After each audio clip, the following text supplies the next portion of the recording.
Ispirata nella notte, Giulia Ramelli, la giovane maestra di sci veneziana travolta da una valanga durante un'escursione a Cortina, era ricoverata in gravi condizioni a Treviso, cordoglio a Venezia.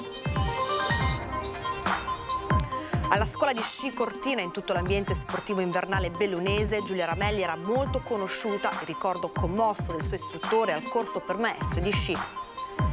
Tragedia di San Donà oggi nella chiesa di San Pio X, l'ultimo saluto da Alessandro Polato, una delle due vittime dell'incidente sul lungopiave superiore. A Mestre continua a colpire la cosiddetta banda del Tombino in piazzale Da Vinci, nuova spaccata in un negozio che l'anno scorso ne aveva già subite 8. I 200 lavoratori a rischio dopo la chiusura per restauro dell'Hotel Bauer di Venezia possono tirare un sospiro di sollievo. La procedura di licenziamento collettivo è stata infatti revocata. Non paga il contributo d'accesso che arriva a Venezia la sera o chi trascorre le giornate nelle isole. L'assessore Zuin fa il punto sul regolamento allo studio del comune. Passerella trionfale a Los Angeles per 3 film presentati in anteprima mondiale alla Mostra del Cinema di Venezia, ottenuti 5 riconoscimenti ai Golden Globe. Edizione di Venezia dei nostri telegiornali, buonasera e ben ritrovati. Lo avete sentito dai titoli in apertura, questa sera in primo piano la cronaca non ce l'ha fatta. Infatti Giulia Ramelli, la giovane maestra di sci veneziana, travolta da una valanga durante un'escursione a Cortina, era ricoverata in gravi condizioni a Treviso. Non ce l'ha fatta Giulia Ramelli, la maestra di sci veneziana travolta da una valanga di neve durante un'escursione con gli sci sopra Cortina, assieme all'ingegnere mestrino Piero Pacagnella che aveva lanciato l'allarme. Le condizioni di Giulia erano apparse subito molto gravi, ricoverata a Treviso e espirata nella notte ad appena 34 anni. A Venezia, dove era nata e cresciuta, la notizia si è diffusa nelle prime ore della mattina, suscitando un profondo cordoglio tra i tanti che l'hanno conosciuta, come il manager Jacopo Luxardi. Noi ci siamo conosciuti al liceo, al Benedetti, che abbiamo frequentato pur in classi diverse e dove abbiamo avuto anche occasione di fare delle gite insieme, quindi abbiamo tanti amici in comune ancora. È un'amicizia che poi è proseguita anche durante l'università? Sì, è stata veramente un'amica importante per me in quel periodo, infatti tutto il nostro gruppo adesso è molto molto scosso per questa cosa e che ci ha presi veramente di sorpresa. Durante gli anni universitari a Ca' Foscari, Giulia aveva conosciuto Monica Sambo, avvocato e consigliere comunale, che ha espresso cordoglio tramite la sua pagina Facebook. Avevo conosciuto Giulia alcuni anni fa, era una ragazza solare, appassionata dello sci e della montagna e molto amata da amiche e amici, e per questo ho voluto esprimere alla famiglia e a tanti amici e a tante amiche soprattutto che aveva il cordoglio e le condoglianze per questa tragica perdita. La passione per lo sci aveva portato Giulia a Cortina d'Ampezzo, in quella che era diventata la sua seconda casa, tra le montagne che conosceva palmo a palmo. Era lei che ci aiutava a organizzare le gite, tutti insieme, le uscite sulla neve, e lei sostanzialmente era proiettata lì, ha sempre avuto questa passione fortissima che anzi la aiutava anche nello studio con un ottimismo, una carica che la rendeva veramente unica. Quando è stata l'ultima volta che l'ha vista o che ricordo le viene in mente per primo? Proprio oggi, in occasione di questa disgrazia, ho rivisto l'ultimo messaggio che ci eravamo scambiati, che era "vediamoci presto". Giulia Ramelli, lo avete intuito, era una ragazza molto conosciuta in tutta la scuola di sci Cortina e in tutto l'ambiente sportivo invernale bassanese. Ai nostri microfoni il ricordo commosso del suo istruttore Maurizio Sommariva. Sono ancora sconvolto, sinceramente è una cosa pazzesca, perché averla cresciuta sciisticamente parlando con la nostra scuola estiva in Marmolada, con Osvaldo Alberti, il famoso Dallas, che è stato il suo vero maestro, ma era comunque nel nostro staff. Quando ho saputo della notizia sono rimasto veramente sconvolto. Parla con un filo di voce Maurizio Sommariva, allenatore, istruttore di sci alpino e maestro di sci. Un dolore immenso il suo e quello di tutti i colleghi per la perdita di Giulia Ramelli, allieva ieri, maestra di sci oggi. Questo ricordo di questa passione enorme, della sua dolcezza e proprio questo, i suoi genitori che la portavano continuamente a sciare per farle svolgere questa questa passione che aveva. Nulla poteva fermare Giulia, neppure i trasferimenti faticosi da Venezia. Appena poteva i genitori la portavano su a prepararsi ad allenarsi, racconta Maurizio Sommariva, che ha seguito Giulia Ramelli nella preparazione tecnica per il conseguimento dell'attestato di maestra di sci. Aveva coronato il suo sogno e ieri il destino beffardo glielo ha strappato assieme alla vita. Erano circa le 16 quando nell'area vicino alle Cinque Torri e alla Verau, sotto il rifugio Nuvolà, una slavina con un fronte di 100 metri e un'altezza di una cinquantina si è staccata travolgendo la 34enne scomparsa dalla vista del compagno Piero Paccagnella, 50 anni, da 20 direttore d'esercizio delle funivie Tofana Marmolada, che ha fatto scattare i soccorsi. Sono secondo me fatalità alle quali purtroppo chi ha questa grandissima passione va incontro, insomma. Non mi sento neanche di condannarli perché fa parte appunto della passione della montagna, dello sci, e in queste giornate il grado 3 è comunque elevato, ma io sono per la fatalità, nel senso che anche un grado 2 non ti mette comunque a riparo da eventi del genere. Lo avete visto, Giulia Ramelli amava la montagna, sciare e sorridere ad alta quota. Con lei l'amico Piero Paccagnella ha scampato alla morte. La sua pagina Facebook, il 50enne, amava postare numerosi video delle loro gite sulla neve. L'ultimo risale al 26 dicembre scorso sulle Tofane. Sometimes we don't know what we do.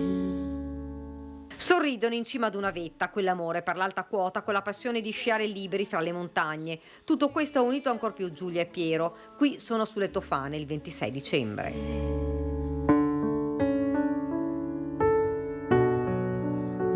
Scattano foto, si mettono in pose e poi via veloci fra quelle montagne che conoscevano bene. Il sorriso di Giulia, 34 anni, maestra di sci alpino a Cortina, è immenso come le vette che lei amava tanto.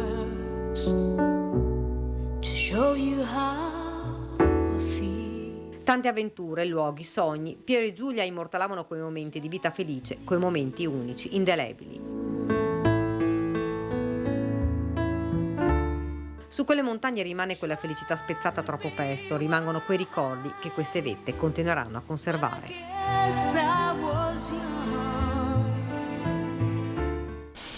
Parliamo ora di un'altra tragedia, quella di San Donà. Oggi nella chiesa di San Pio X l'ultimo saluto ad Alessandro Polato, una delle 2 vittime dell'incidente sul lungopiave superiore.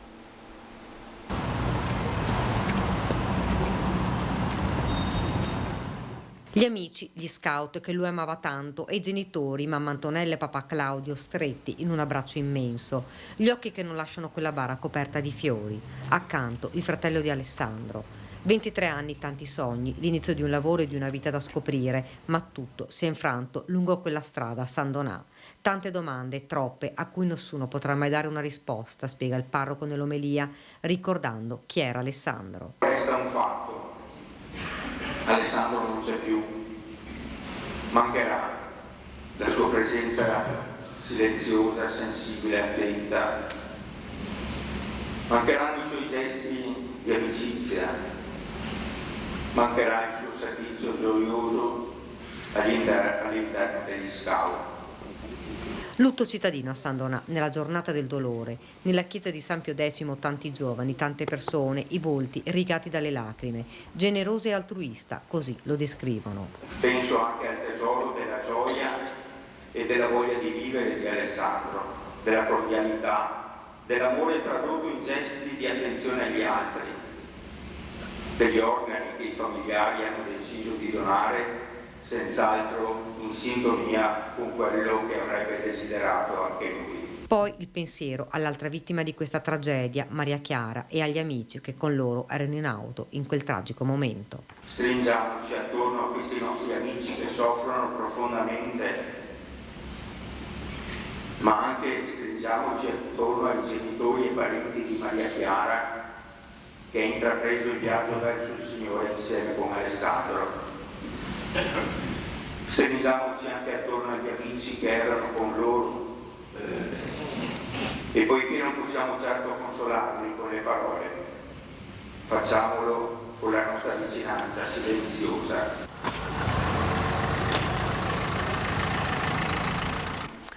In primo piano ora un altro addio, quello ad Antonio Toni Tommasini, il patrono del centro Tom di Santa Maria di Sala, morto lunedì all'età di 89 anni. I funerali si terranno domani pomeriggio alle 15 nella chiesa parrocchiale di Morella, Villanova di Campo San Piero.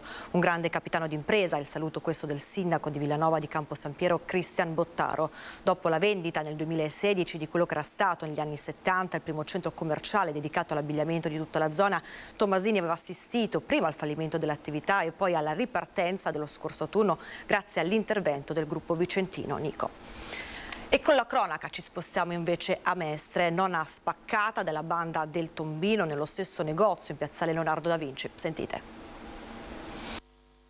Questa è la nonna spaccata, praticamente quest'anno è la prima, però non ne possiamo più perché è una cosa continua. È arrabbiato Adriano Ghedin, titolare di MAD Primo Benessere. La sua attività in piazzale Leonardo da Vinci a Mestre per l'ennesima volta ha subito un tentativo di furto. La banda del Tombino questa volta non è riuscita a sfondare il vetro della porta d'ingresso, non è andata sempre così. In passato i ladri sono riusciti a portare via contanti e anche della merce. La situazione per il negoziante sta divenendo insostenibile. La situazione si è degenerata, praticamente noi con tutte le spaccate che abbiamo avuto l'assicurazione per assicurarci ci chiede una cifra molto alta che praticamente non ci assicuriamo più. Allora rischiamo appunto il furto a spese nostre. Malviventi spregiudicati con ogni probabilità in cerca di qualche spicciolo rimasto nel fondo cassa appena sufficiente per delle dosi di stupefacente. È pieno di drogati. Beh, ce ne sono abbastanza, poi c'è un certo orario alle 6 di sera dove c'è la distribuzione, che si vedono, che si nascondono e si distribuiscono appunto la dose. Le precauzioni per evitare le intrusioni il commerciante le ha prese da tempo, lasciare in vista la cassa vuota nel bancone quando il negozio è chiuso e rinforzare la porta con barre d'acciaio e viti. Il tentativo di scasso però c'è stato lo stesso, con 4 o 5 colpi di tombino, il che fa supporre a dei disperati. Questa volta sì, abbiamo avuto nessun furto, è sempre il solito vetro, i 400 euro del vetro da cambiare e niente, sperando che sia l'ultima perché appunto la cosa è invivibile. Torniamo ora a Venezia perché i 200 lavoratori a rischio dopo la chiusura dell'Hotel Bauer per lavori di ristrutturazione possono tirare un sospiro di sollievo. Svolta positiva per i lavoratori dell'Hotel Bauer a Venezia. La società immobiliare austriaca, proprietaria dello storico albergo, dopo una lunga trattativa con i sindacati, ha deciso di ritirare la procedura di licenziamento collettivo dei lavoratori già avviata. L'annuncio di Renato Giacchi, segretario della CGIL di Venezia. Finalmente, dopo 7 mesi di trattativa, è stata bloccata la procedura di licenziamento collettivo delle lavoratrici e lavoratori dell'Hotel Bauer. Dopo 7 mesi di discussioni e di incontri anche attraverso il Ministero del Lavoro e la Regione Veneto, le organizzazioni sindacali hanno siglato con l'azienda un accordo sul blocco dei licenziamenti. Una bella notizia per iniziare bene l'anno nuovo 2023 che riguarda circa 200 lavoratori e le loro famiglie.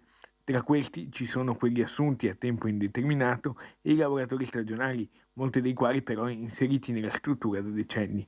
È un primo passo, ma gli incontri continuano. Contemporaneamente hanno avuto un accordo formale per l'attivazione di una cassa integrazione della durata di 24 mesi che le parti attiveranno attraverso un incontro che si svolgerà nella Regione Veneto il giorno 17 gennaio.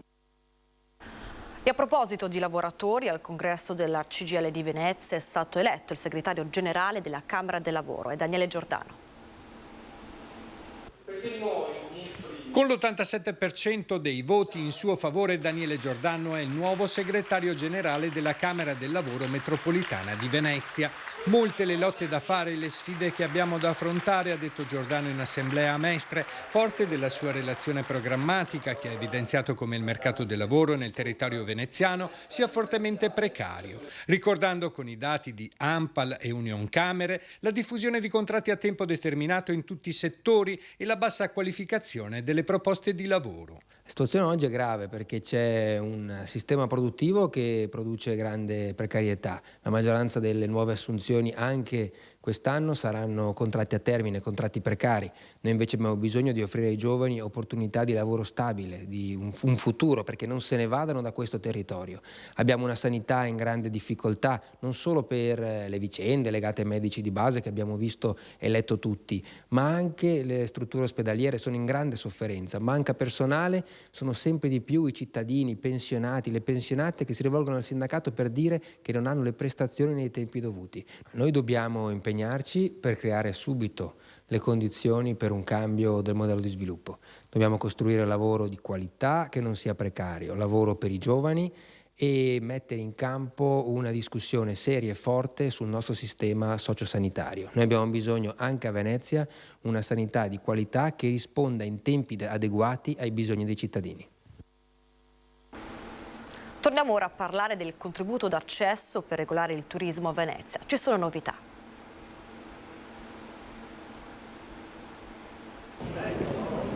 Niente obbligo di versare il contributo di accesso per i turisti che arriveranno in giornata a Venezia ma non si fermeranno in centro storico, preferendo piuttosto restare nelle isole. Il ventaglio è ampio, da Lido a Murano, da Pelestrina a Burano. Nel dibattito già molto vivo che precede l'inserimento di questa novità, probabilmente dall'estate, emerge anche questa possibilità, ovviamente ancora allo studio, come spiega l'assessore comunale al bilancio Michele Zuin. Sull'applicazione del contributo d'accesso, nel regolamento è prevista una norma a favore della Giunta nella quale si può esentare chi accede alle isole minori della laguna. Questa norma ci sembra di buon senso perché conferma ancora una volta che questo non è uno strumento per fare cassa, ma uno strumento per regolare i flussi turistici.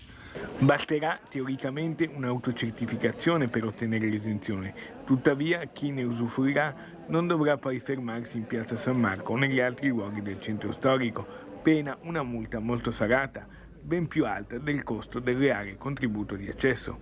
Resta il nodo da sciogliere dei controlli. Chi li farà?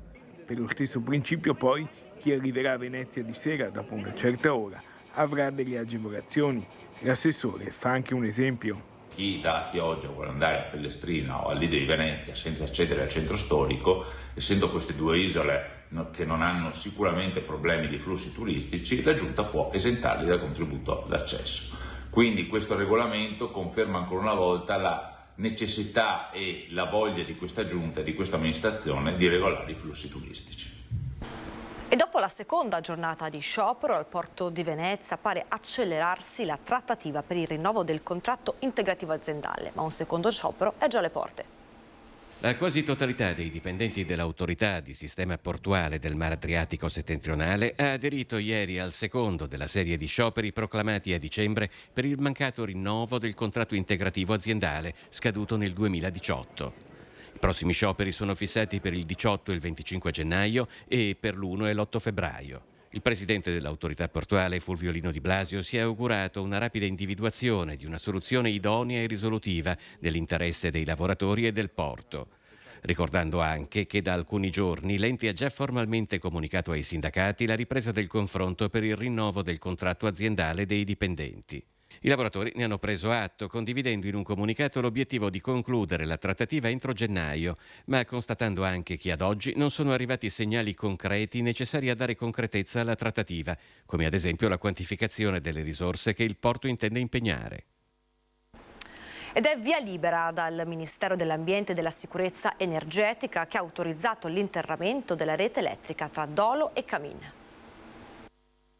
Un'ottima notizia per il territorio. Definisce così via libera l'interramento della rete elettrica tra Dolo e Camin l'assessore regionale allo sviluppo economico Roberto Marcato.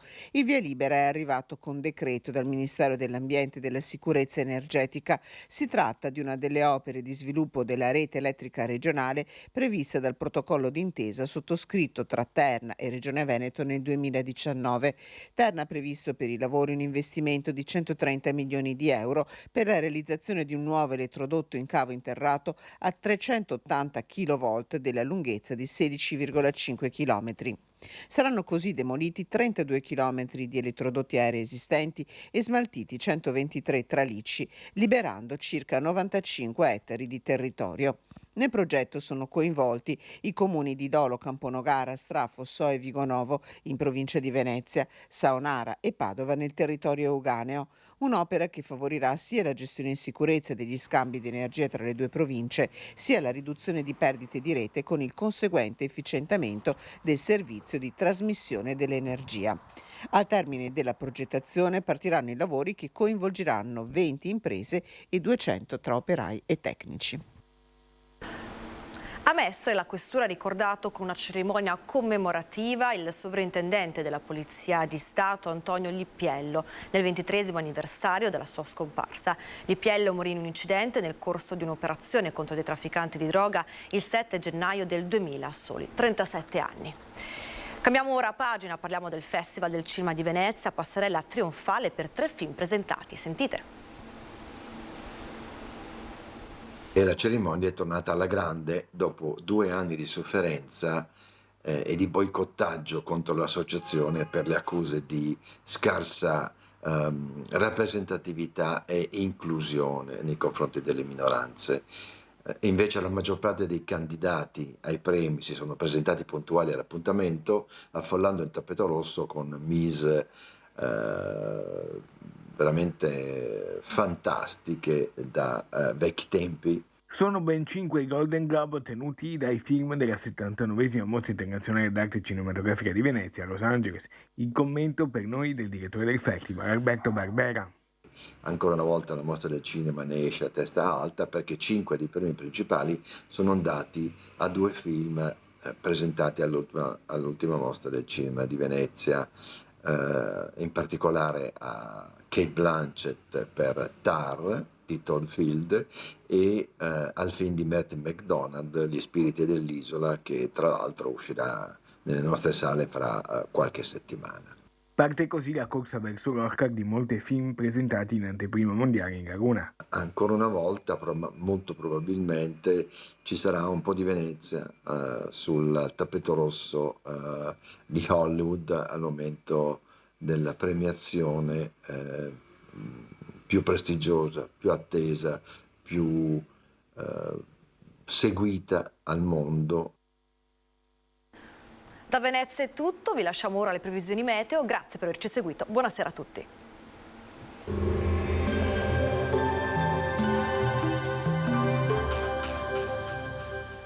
Rizzardo SRL, da oltre 40 anni sul territorio con professionalità, serietà e un team competente e qualificato al servizio del cliente per ogni aspetto del fine vita dell'autoveicolo. Benvenuti al meteo. Alta pressione sul nostro territorio, dunque bel tempo asciutto ovunque. Il dettaglio di venerdì 13 gennaio. Sul Veneto al mattino il cielo si presenterà nuvoloso con nebbie anche fitte. A seguire maggiori rasserenamenti con cielo via via più sereno. Ancora nebbie a partire dalla sera. Temperature in lieve calo, minime comprese tra lo 0 e i 3 gradi, massime invece tra 7 e 10 gradi all'incirca. Spostiamoci ora sul Friuli Venezia Giulia.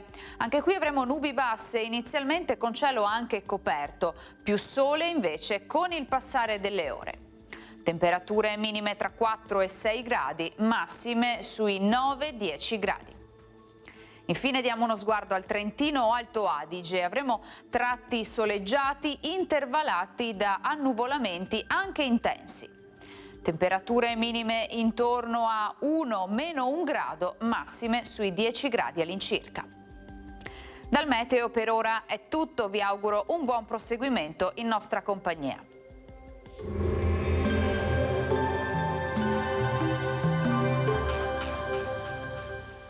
Rizzardo SRL, da oltre 40 anni sul territorio con professionalità, serietà e un team competente e qualificato al servizio del cliente per ogni aspetto del fine vita dell'autoveicolo.